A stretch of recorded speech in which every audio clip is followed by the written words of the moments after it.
Hello, and welcome back to Mystic Motivation. My name is Zoe. I'm a lunar witch. And today I wanted to take you guys down the rabbit hole with me on a topic that's really been on my heart, something I've been reflecting on a lot, which is the problem with knowing too much. The problem with having immediate access to so many spiritual tools, spiritual information, spiritual resources. And so, now more than ever, we have so much access to spiritual information like online. You go on TikTok, you scroll for a while, you're going to see a tarot reading. You go on Instagram, you're going to see somebody's practice, you're going to hear their advice, and you just have so much information thrown at you. And I think we have these tools and resources that are at our disposal that encourage us to seek information, that encourage us to question things and research, which is fantastic and we should absolutely do. But there's nuance here. There's nuance because when we're trying to connect with our intuition, I think because so much information is available that we can easily block out our intuition's way of trying to communicate with us because we're constantly downloading information from others, downloading information from the online world, and we're not sitting in the stillness and the discomfort and in the unknown that our intuition really requires. And I want to use tarot and astrology as an example for a second. When we use these tools that give us guidance on what the current energy is, sometimes it can, without us realizing it, can become like a crutch where anytime there's an inconvenience, anytime we're confused, we might be going to tarot cards for clarity. We might be going to, our astrology apps that we love and trust for information. And this is coming from someone that literally has a tarot practice I do every morning. I have an astrology app that I love, that I have a membership within, and I am checking my chart and stuff. But I've really had to discipline myself and learn the difference between trying to seek answers and guidance that tells me what to do versus trying to apply wisdom to what I'm currently needing to work through and look at, and then moving forward from that place. And it is such a subtle difference. But with the resources that are so available, and astrology and tarot as an example, I think it's really important in order for us to grow our intuition and to not overload ourselves with knowing too much, to know how to use these tools that actually support our intuition, support us going within, support us sitting in stillness and sitting in confusion rather than oh, here's an answer, just stick with that. And these tools are not bad in any way, shape, or form. It's that sometimes spiritual guidance, spiritual perspective can become noise and clutter if we don't discipline ourselves and really look at how we're using these tools. Because we can do a tarot reading at any point. Our astrological chart is always going to have something going on. There's always going to be somebody on, TikTok or Instagram saying something's coming, something big is coming up. There's a huge shift going on. There's always going to be a way to read the current energy and be oh, okay, let me just rest right now. Or okay, I'm just going to trust that things are going to unfold. But I think that there has to be this healthy relationship with knowing how to end up not constantly looking outside of ourselves for confirmation. And at what point do we decide, I love these tools, I love these sources of inspiration, but, maybe I'm just supposed to sit in the confusion for a bit. Maybe I'm just supposed to feel what I'm feeling right now. Maybe somebody else's, interpretation of ride this dragon of energy, put yourself out there, or do this or that is their own journey, is their own projection. But we actually need to kind of trust our unique journey we're in right now. Sometimes we are just meant to be the hermit. We're just meant to be uncomfortable. We're just meant to have to sit and, embody the changes that we're going through, the curiosity to ponder things rather than to have immediate access to information. And I think this conversation is part of how a lot of us, and I'm speaking to myself as well, it's easy to get disconnected from nature. We are a part of nature, and nature, quite literally, summer, has to go through the whole summer of, sunshine and growth, and the trees are lush in order to get to that winter where we are completely shedding things. We are in this more cold energy of the unknown and having to sit and reflect. Those seasons take months. Those seasons take time, and there is a time for everything. But Instagram, TikTok, tarot cards at our disposal, astrology information at our disposal. And I'm just using these as examples, but it does make it to where it's like we always have something to turn to rather than just being like, I'm in my hermit season, I'm in my unknown season, I'm in my questioning season, and I'm supposed to be there because it's going to teach me something. It's going to root me into something. I'm going to grow from this. And I'm going to share an example. So I do professional tarot readings. I do them a lot at events, bachelorette parties. And oftentimes, whenever I go to these events, I sit down with each person and I'll take 1 or 2 minutes to give them a rundown of how tarot actually works, because I do know that tarot is portrayed very differently in the media versus how it's supposed to be actually used. And so a lot of the times when I sit down with another woman and we're about to get into a reading, I'll explain how like tarot is not a fortune telling tool, that energy is subject to change, and that the tarot cards are the story of the fool's journey. It's their path to kind of self-realization, to self-actualization, enlightenment, whatever you want to call it, but it is telling the story of progression, of growth, of nature. And so when we go to tarot cards, we can seek guidance, but energy is subject to change. It's whether or not that guidance lands and it resonates with you, and that's how you want to use it to your current circumstances or not. But it's not a tool to predict 100% this is going to happen, 100% you need to do this, because it's not a fortune telling tool. You are in control of your energy. You are in control of your decisions. You are autonomous. And in a society that oftentimes likes to paint the opposite, it's important to see that aspect of tarot. It is a tool of our nature, of our human nature, our relations to our seasons, our energy, our growth. And I was giving this rundown, and I've given this rundown to so many women, and each time they're very receptive. But I've had a very small few where I could tell that they have such a desire for an answer, for someone to tell them what they want to hear, that it kind of goes over their head. And this happened again recently where I gave that spiel to a woman, and immediately I'm like, so what would you like to go into? What are you kind of seeking guidance on right now? And she just asked, she was like, love, family, kids. And I was like, okay, like, so what do you want to explore with those things? And immediately she got like a bit defensive, and she was like, you tell me, you're the ones with the cards. And I could tell that she was wanting like a magical trick, to hear something like, oh, like, how do you know that? Like, I didn't give you any information. And that's not my form. That's not my style of reading tarot. Again, I take it very much as a tool of nature. And so that just being an example of, when information is so easily accessible to us, and we have these tarot cards that we can seek guidance on, it is important to not take it as the only answer, the only outcome, the only thing you can do if you are pulling cards or seeking readings for a chapter of your life where you feel like you're in a bit of confusion or the unknown. It's very important to learn to use tarot as a tool to take back within yourself, to take back to your intuition, to take back to your inner world and sit with and be like, you know what resonates with me with what came out? What does this make me think about? What does this make me feel? And, maybe if I am having a bit of difficulty moving forward or finding a path, like, how can I apply this to navigating forwards? And that difference in perspective can really change our relation to our intuition, because I like to say that our brain is like soil, and there's plants quite literally in nature that if it wasn't for the worms that bury themselves underneath the soil, those tunnels that create oxygen, without that from the worm going through the soil, those plants would never live. They would never grow. Our brain's the same way. If our brain was soil and that worm is our intuition, we have to allow that worm to make those paths and to create those tunnels, to form connections, to find its own way, in order to connect with our intuition. If we're, that worm is laying dormant because we're not paying attention to it at all, we're making it sit still because we're packing in so much information into our soil. We can think of information like rocks, and that worm has nowhere to go. That's what's creating blockages within our intuition.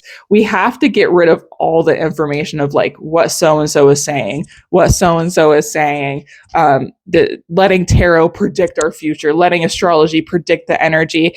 And we have to dismantle those by entering into more fluidity. watering the soil, making it a little more easier to navigate, to work through, because we're open to the potentials. We're open to what that worm, our intuition, can lead us towards, if this is making sense. Because with the information that's so easily accessible, what I found even in my own journey, my own self, is that like I can resonate with a lot of it. I can resonate with what other people are saying or going through. But if I take it on too much, even if it's relatable, I end up feeling more anxiety, more overwhelmed, becoming more passive because of the expectation of it all. Because now I'm in a state where I'm meant to be in my inner nature, in my hermit mode, in a reflectionary, very lunar, like in the unknown energy, but I'm forcing expectation. That's not where the intuition lies. The intuition does not live in expectation. Intuition does not live in the knowing. It lives in the unknown. It lives in the unpredictable. It lives within, as things are meant to transpire, it will transpire. And so that's what's kind of like the harm in knowing too much. The harm of having so many resources is that we have to learn to step back, even though it may be like pleasurable, enjoyable, fun to constantly be seeking and researching things and expanding our knowledge of like astrology, tarot. I keep using that as an example, but we'll stick with it. But like we have to learn to kind of just like sit sometimes, to not know. That is truly the place where we grow the most. And I think that's where we have to remind ourselves that, you know, spirituality, our witchcraft practices, it should return us to self. It should return us to our own lives versus pulling us outward, pulling us to the future, pulling us to action 24/7, right? Nuance to that, because sometimes it will. But that's how we'll know if we're kind of in a state of overwhelm. And that's how I catch myself, where I'm like, okay, I've been in a loop for a while of feeling overwhelmed. Am I obtaining too much information right now? Am I seeking too much outward? Am I looking too much outward? And that is like 101 intuition disconnect. We have to bring it back to ourselves to connect with the intuition. And that's where our intuition grows. And, you know, in regards to astrology, again, like I love astrology. These are things I use daily. I have a tarot practice where every morning I pull 3 cards. I see what kind of message comes through and I'll journal about how I relate to it. And so I think that's helpful in me checking in with myself, using it as a tool to come back to self rather than predicting. And I've learned to do the same thing with astrology, not like what, you know, transit means X is going to happen in my life for 100%, like 100%. Rather, what area of my chart is highlighted right now. So if I resonate with that, I can choose to take action with that. So for example, I'm sure you might have heard before, like a lot of people who are like celebrities or like are in charge of these really big businesses, they work with astrologers. And so they're not doing that to predict like, oh, like that's what led to them opening this huge business. But instead, they're doing that to see like, what's the current energy and should I use that for my next launch? For example, like a big makeup brand.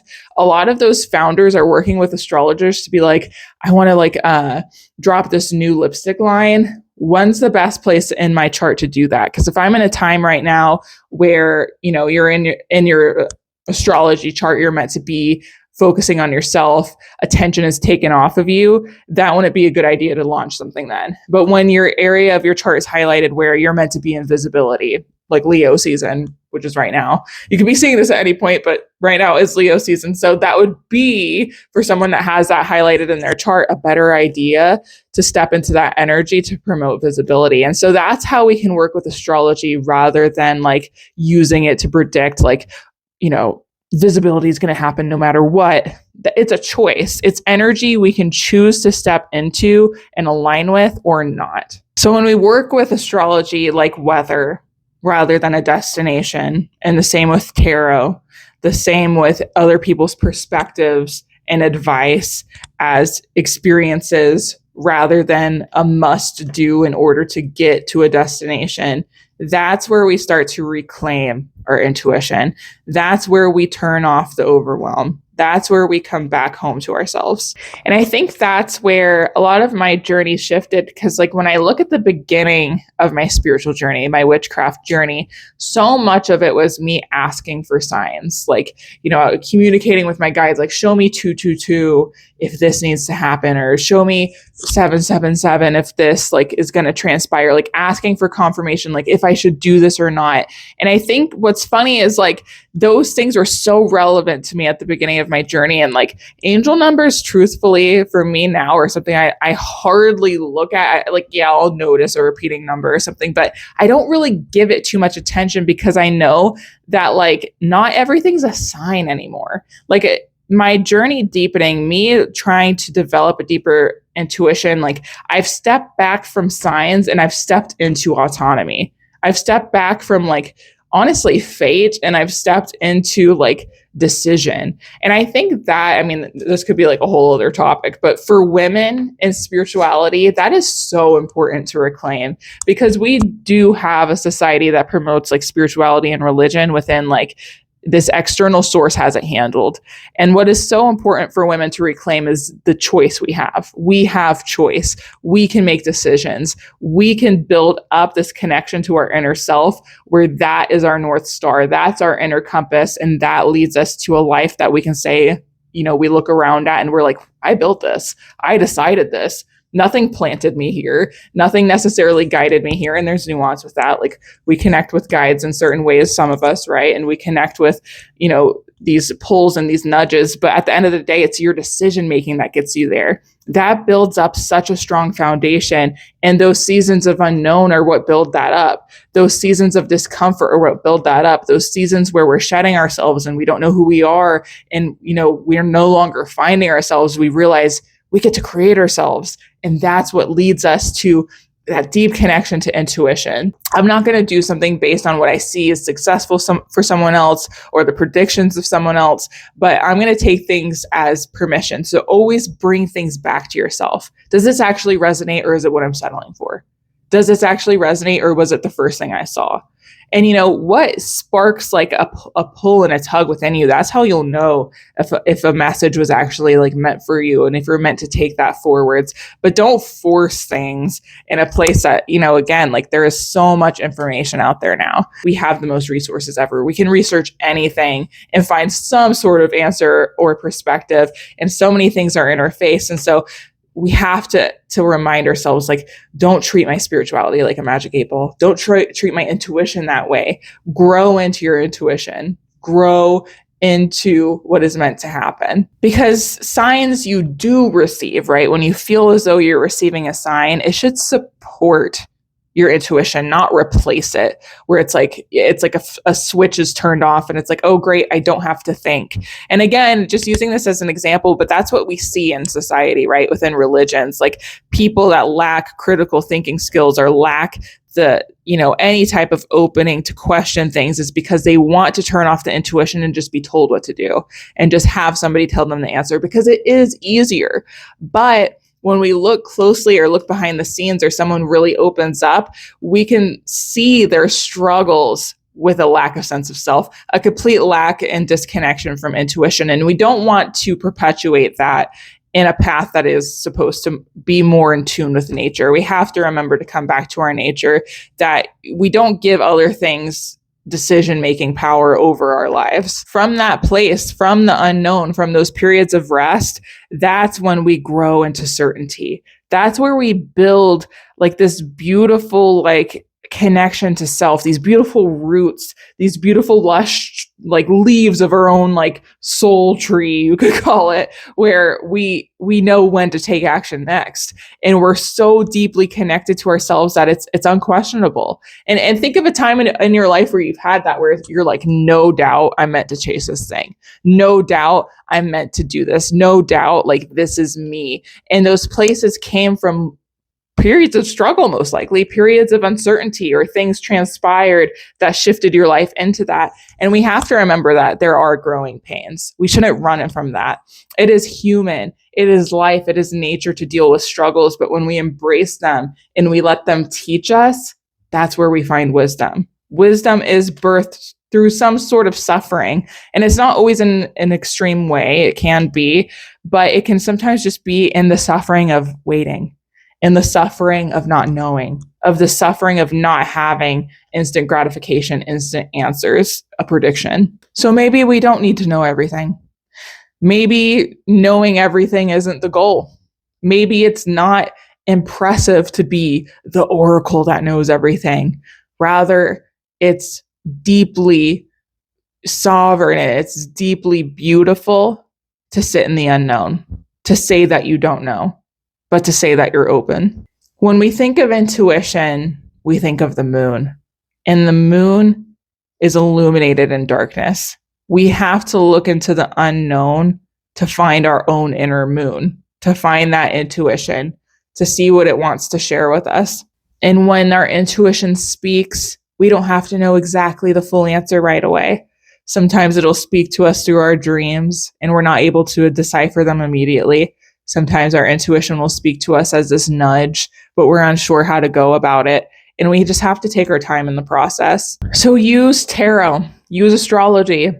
Enjoy those readings that you see on your For You page from time to time, maybe. Take it as a little source of inspiration, a little lantern that's lighting the way that you can choose to pick up or not, apply if it resonates or not, but it's not truly your path unless it's brought back within and it's confirmed there. And so I wanted to talk about this today because I think that it's easy to get overwhelmed and it's easy to want answers, but I think the reminder that our intuition, our path, our growth, our spiritual gifts, whatever it is that you're focused on right now, it comes from patience. It comes from within, and nothing outside of you can dictate that for you. The gift of life, the gift of growing, the gift of even being able to have a spiritual journey, to exist, to have a practice, a witchcraft practice that you get to grow and you get to decide